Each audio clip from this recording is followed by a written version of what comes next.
Liberté!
Ton pass sanitaire, on n'en veut pas.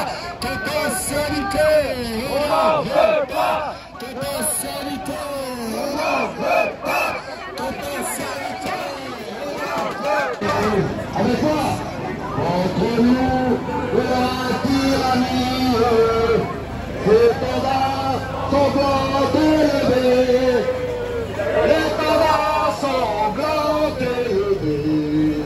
Entendez-vous dans nos campagnes mugir les flics armats qui viennent jusque dans nos maisons pour piquer nos enfants, nos parents, aux armes citoyens, formez résistance, tous ensemble, marchons contre cette dictature, ensemble, nous la vaincrons.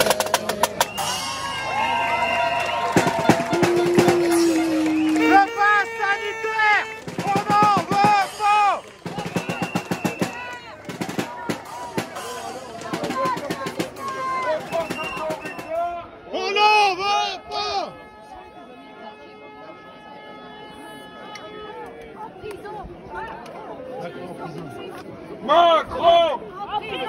Macron! Macron! Macron!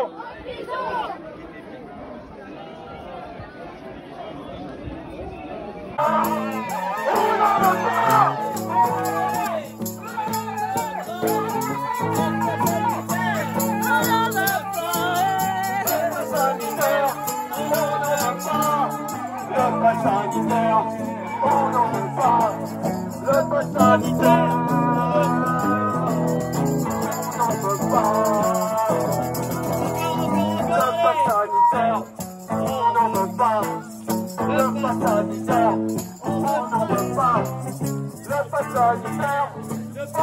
pas. Le pass sanitaire, on n'en veut pas. Le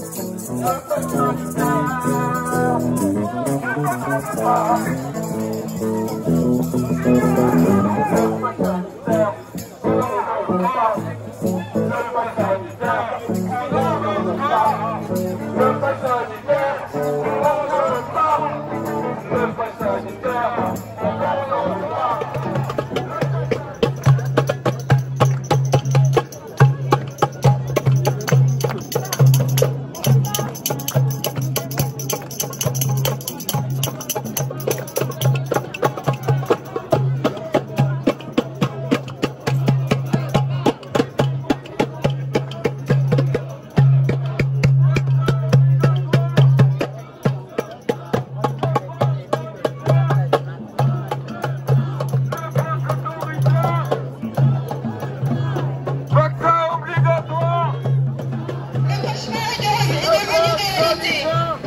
Voici quelques extraits de leur témoignage.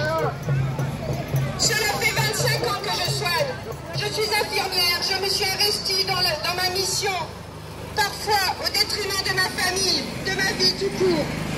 La politique de santé, faite de mensonges et d'informations erronées, est une véritable torture mentale et physique.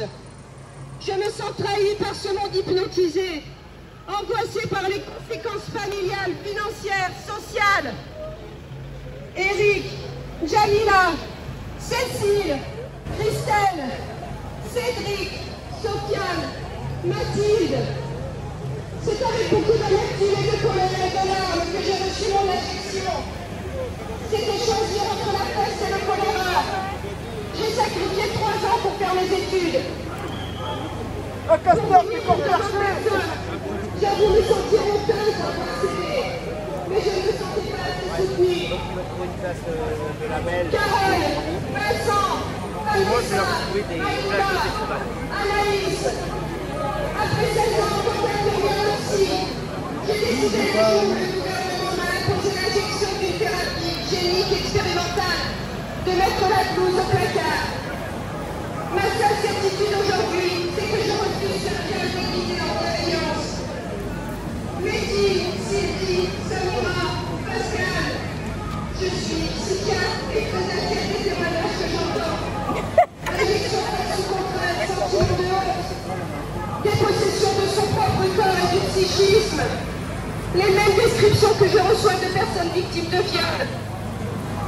Consentir sur la contrainte, ça reste un non-consentement. Ne banalisons pas ces situations graves. Écoutons ces personnes. Portons leur voix. Ce qu'elles vivent est réel.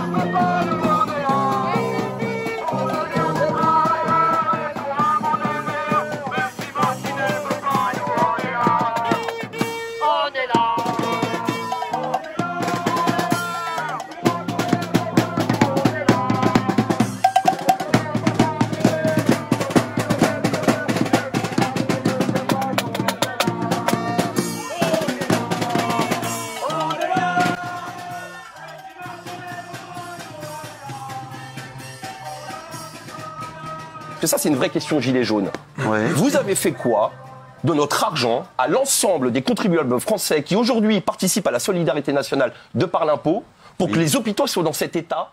Nous avons votre réponse. Et vous avez répondu non, vous êtes contre la vaccination obligatoire. Ouais, mais je vais du surtout personnel rebondir sur ce que dit monsieur le député, parce que depuis plusieurs années, en fréquentant les plateaux, la principale argument des députés, c'est pas de notre faute. Nous, on est arrivés, le problème était déjà là. On est clairement sur un manque de moyens. Vous l'avez dit tout au début de l'émission. C'est-à-dire on est responsable de tout. Mais à un moment donné, vous vous êtes présenté, vous avez accepté les responsabilités et d'accepter le travail de ce qui a été fait derrière. Moi, j'ai une question. Vous avez dit 19 milliards pour le personnel de santé? Non, pour l'hôpital en général. Pour l'hôpital en général, d'accord. Oui. 240 milliards pour les entreprises? C'est très bien. Pourquoi pas 240 milliards pour les hôpitaux? Aujourd'hui, vous dites que le vaccin est gratuit. C'est quoi la petite case sur la fiche de paye qu'on nous enlève pour justement financer ces vaccins et financer les hôpitaux? Qu'est-ce que vous avez fait de notre argent? Qu'est-ce que vous nous avez fait de notre argent? Je finis juste mon propos parce que j'ai besoin de cette réponse, moi, aujourd'hui, parce que ça, c'est une vraie question gilet jaune. Vous avez fait quoi de notre argent à l'ensemble des contribuables français qui aujourd'hui participent à la solidarité nationale de par l'impôt pour que les hôpitaux soient dans cet état, de là à faire porter la responsabilité à des soignants de transmettre le virus, de propager le virus. Il est où le matériel pour que les gens puissent travailler? J'entendais monsieur Hamon parler d'oxygène. Oui. Comment ça se fait que dans un pays dans la France, on n'a pas d'oxygène? Eh oui. Comment ça se fait que dans un pays comme la France, on n'a pas d'oxygène? On n'est pas réponse de monsieur le député. Non, mais il faut pas parler. Il est où notre argent? Il est où notre argent, monsieur le député? Votre argent, monsieur le député, pas que dans l'hôpital, monsieur, il passe aussi dans l'école, il passe aussi dans les routes, il passe dans toutes les infrastructures. On pourrait vous citer, vous savez, on n'a jamais caché l'argent. Parce que les écoles vont mieux, les routes vont mieux. Mais on n'a jamais caché l'argent, monsieur. Mais je dis pas que vous le cachez, je demande de le justifier aujourd'hui. Vous en faites quoi de notre argent? Vous savez, sur votre fiche d'imposition, c'est même marqué. Il y a un site qui s'appelle À quoi sert mon impôt? Alors, il est où? Alors, le vaccin, il sert pas. Les impôts ne payent pas le vaccin. Sur la médecine ambulatoire non plus. Mais les impôts, juste oui ou non, monsieur le député? Est-ce que les impôts ne payent le vaccin, oui ou non? Mais ça fait partie de la solidarité. Non, mais oui ou non? Moi, je rêve d'un député le jour qui réponde juste par oui ou non. Est-ce que nos impôts financent les vaccins, oui ou non? Je suis en train de vous répondre que, évidemment, que ce sont vos impôts. C'est je sais pas, vous venez de dire le contraire il y a 2 minutes. C'est gratuit? Ben oui. Bon. Bah oui. Alors, bah oui. Non mais ça n'a. Oui, ce que vous êtes en train de dire, ça s'appelle la solidarité nationale, monsieur. Eh ben, ça a un prix. C'est-à-dire que l'impôt global sert à la solidarité nationale. C'est-à-dire que ça a toujours marché comme ça. Il y a des pays où il y a un impôt et vous payez en plus. Monsieur, en France, on parle de la France. Aujourd'hui, on paye un impôt qui est censé financer notre santé. Où est l'argent? L'herbe est plus verte aux États-Unis. Allez-y, par contre, là, vous allez payer des impôts. Justement, l'herbe n'est pas plus verte aux États-Unis. Quand un accouchement coûte 50 000 € aux États-Unis, c'est clair qu'en France, on est bien mieux lotis. Mais aujourd'hui, quand on voit l'état de la France, l'état des hôpitaux, à la moindre épidémie qui arrive, on se pose les questions. Qu'est-ce que vous avez fait de notre argent? La moindre épidémie, je vous rappelle, c'est une pandémie mondiale. On est tous dans une situation. Monsieur le député, On voit bien que c'est politique. c'est moi le président de l'Assemblée.